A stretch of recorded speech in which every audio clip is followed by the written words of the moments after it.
तेज करके लाता हूं।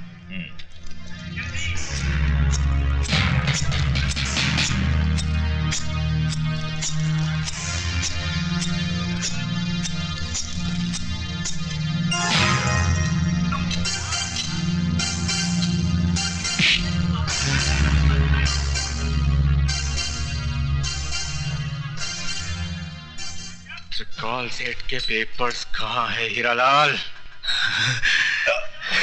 खून निकल आया। कौन हो तुम? खूनी, बहुत सारे खून किया हूं और अब तेरी बारी है। बोल बैग कहाँ है? उठा तो तुझे दुनिया से उठा दूंगा, समझा?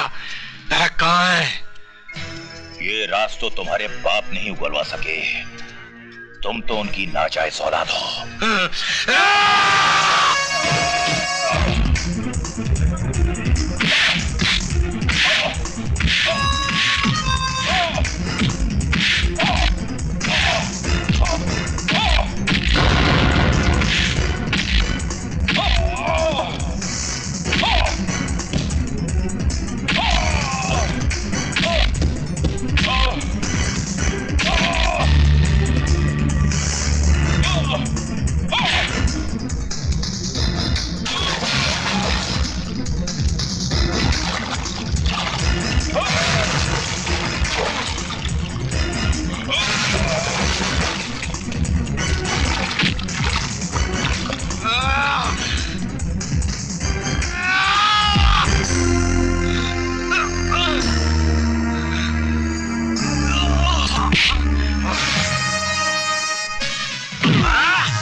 विजय,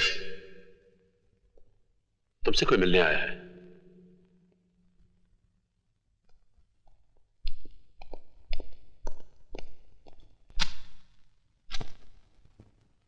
मेरा नाम यशवंत देशमुख है। मैं शहर के उस एरिया का इंचार्ज हूं जहां कभी तुम्हारा घर था, तुम्हारे माँ बाप थे, एक छोटा सा भाई था, एक खूबसूरत सी जिंदगी थी। मुझे यहाँ किस लिए बुलाया गया है? हमें अपना दोस्त समझो। जानते हैं मैं किस जुर्म की सजा काट रहा हूं? जानता हूं, और तजुर्बे के साथ यह भी कह सकता हूं कि जिस जुर्म की सजा तुम काट रहे हो वो तुमने किया नहीं है, तुम्हें फंसाया गया है। इस हमदर्दी की वजह? गुंडागर्दी, प्रोस्टिट्यूशन, ये सब तो आम बात थी। लेकिन लोग अब नए नए धंधों से अमीर बन रहे हैं, और वो है आरडीएक्स, बॉम्ब ब्लास्ट, या दूसरे लफ्जों में जिसे हम मौत का कारोबार कहते हैं। ये कारोबार इस मुल्क के नौजवानों की नसों में फैलाने वाला एक ही आदमी है, जिसे हम डॉन के नाम से जानते हैं। जब जानते हैं तो उसे गिरफ्तार करके सजा दिलवाइए। मुझे ये सब बताकर क्या फायदा? डॉन को गिरफ्तार करना इतना आसान काम नहीं है जितना तुम समझ रहे हो। कानून और अदालत रोज उसकी चौखट पर सलाम करने जाते हैं। आई सी। तो बैठे रहिए हाथ पे हाथ रखकर, मरने दीजिए देश के नौजवानों को। देश के नौजवान बच सकते हैं अगर तुम हमारी मदद करो तो।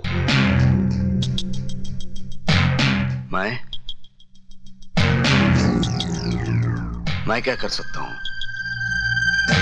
तुम चाहो तो ये डॉन घुटनों के बल चलकर हमारे पास अपनी जिंदगी की भीख मांगने आ सकता है। वो कैसे? जिस तरह लोहा लोहे को काटता है, हम भी उसी के हथियार से उसे मारेंगे। मैं समझा नहीं। डॉन को पैसों से ज्यादा अगर किसी चीज से प्यार है तो वो है उसका इकलौता बेटा।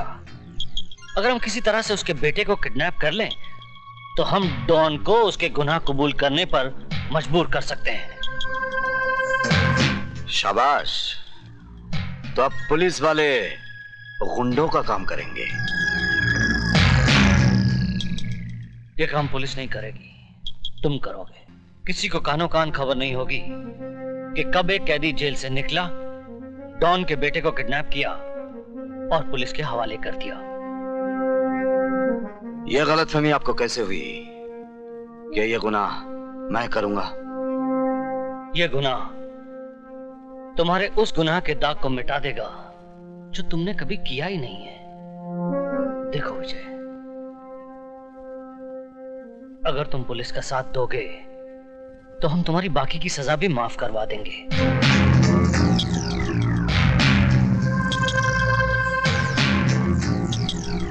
इस तस्वीर को देखो, यही है डॉन का बेटा जो तुम्हारे लिए नई जिंदगी का दरवाजा खोल सकता है।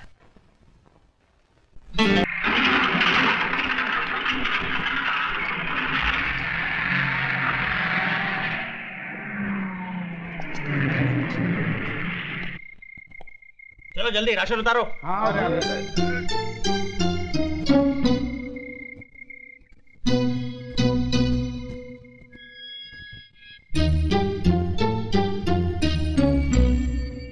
चलो भाई जल्दी ले करो। हाँ हाँ ले जा रहे हैं, बहुत भारी है वार्डन साहब।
ड्राइवर गाड़ी ले जाओ।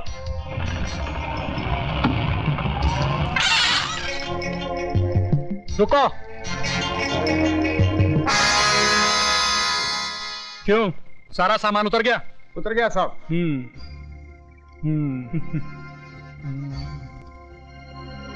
जाओ ले जाओ।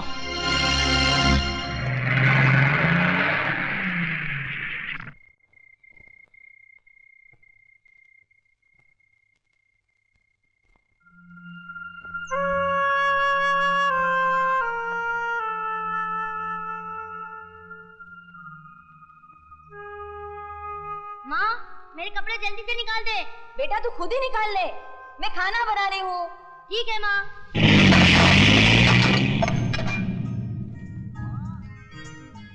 माँ, अरे माँ मेरी टी शर्ट कहाँ है? आई माँ तूने बड़ा अच्छा काम किया, मेरे लिए ये टी शर्ट ले आई। अब तो पैंट पहनने की जरूरत ही नहीं।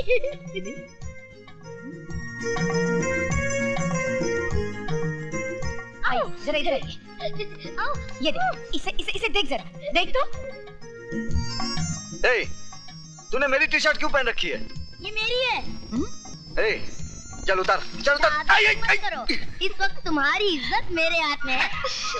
अच्छा अच्छा, अब उतार, मुझे ऑफिस जाना है। जरा और प्यार से रिक्वेस्ट करो। राजू जी, मेहरबानी करके आप अपनी ये टी शर्ट मुझे उधार देंगे? ये लीजिए। Thank you. राजू बेटा जरा नीचे आना। आया पिताजी। अरे ऐसे ही जा रहा है? फिर कैसे जाऊँ? कपड़े पहनकर। कपड़े तो सब पहनते हैं, मुझे लाइफ में थोड़ा चेंज चाहिए। चेंज? खैर अभी मैं तेरा चेंज। अरे माँ, तुम कहाँ उसके पीछे भाग रही हो? वो कहाँ तुम्हारे हाथ आने वाला है? नाश्ता लगाओ, मुझे ऑफिस जाना है। कभी नहीं सुधरेगा। पिताजी ये रहे वॉलेट आपके, 5 रुपए 75 पैसे। अच्छा ठीक। अच्छा पिताजी, मैं चलता हूँ। अरे विजय बेटा, लौटते वक्त मेरा दूसरा चश्मा लेते आना। नंबर बदल गया ना, इसलिए पता ही नहीं चलता है कि 100 का नोट है या 10 का नोट है। अच्छा पिताजी। अच्छा पिताजी, विजय। हाँ बेटा। ये लीजिए 100 का नोट, जरा छोटा दे हाँ दीजिए। बेटा।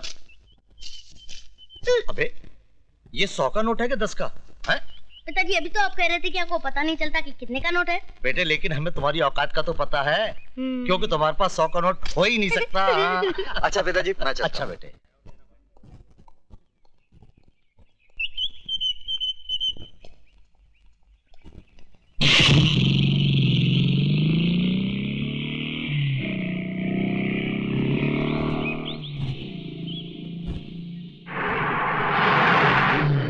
ट्रक रोको।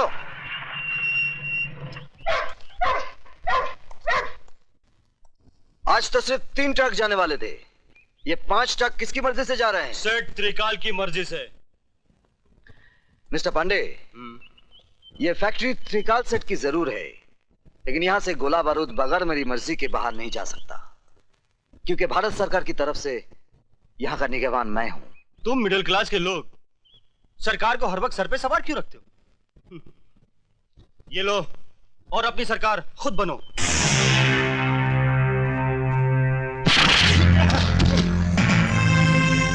इसे पुलिस के हवाले कर दो।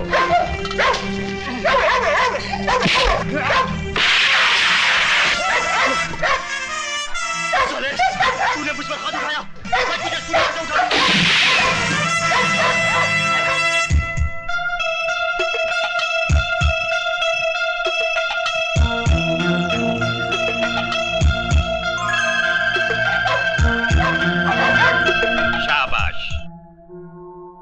पैसा कमाना कोई बुरी बात नहीं, लेकिन अपनी मां को बेचकर कमाना बहुत बुरी बात है। गार्ड्स, जी सर। इस लाश को उठाकर पुलिस के हवाले कर दो, और याद रखो आज के बाद फैक्ट्री के बाहर कोई सामान विजय साहब की इजाजत के बगैर नहीं जाएगा। जी साहब। Good luck my son.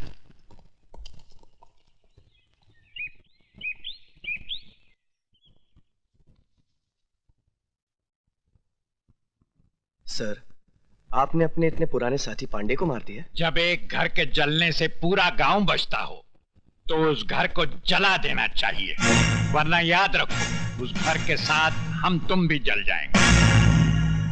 Sir मैं समझा नहीं। इतनी अकल होती तो तुम हमारे ससुर जी की कुर्सी पे बैठे होते और वो तुम्हारी जगह हाथ बांधे खड़े होते।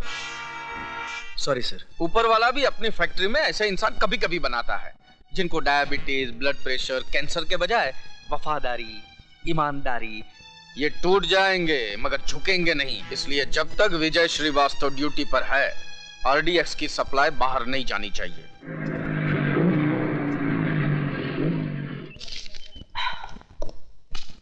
माँ, मैं जिम जा रहा हूँ। क्यों रे, तेरी पैसे की भूख इतनी बढ़ गई है? अभी फैक्ट्री से थका हारा आया है और फिर चल दिया? माँ, तुम क्या समझते हो कि मैं बच्चों को कुंफू कराटे पैसों के लिए सिखाता हूँ? फिर सेल्फ डिफेंस, सेल्फ डिफेंस। अरे तुम नहीं समझोगी, अंग्रेजी में है। हाँ तुम चुप रहो जी। पहले तू मुझे ये बता, तेरी पूरी जिंदगी मारामारी करते ही गुजरेगी क्या? मतलब दरअसल तेरी माँ घुमा कर बात कर रही है जलेबी की तरह। तो फिर आप ही बता दीजिए ना, बर्फी की तरह। चुप। बेटा क्या है कि आजकल तेरी माँ से घर का कामकाज नहीं होता है ना। तो एक नौकरानी रख लेते हैं। भैया हमें वो वाली नौकरानी नहीं, बगैर पगार वाली नौकरानी चाहिए। बस अब बहुत हो गया मजाक। विजय तू सीधे सीधे सुन ले, मुझे एक बहू चाहिए। ठीक है, जैसे मुझे कोई लड़की मिल जाएगी मैं सीधे तुम्हारे पास उसे बहू बनाकर ले आऊंगा।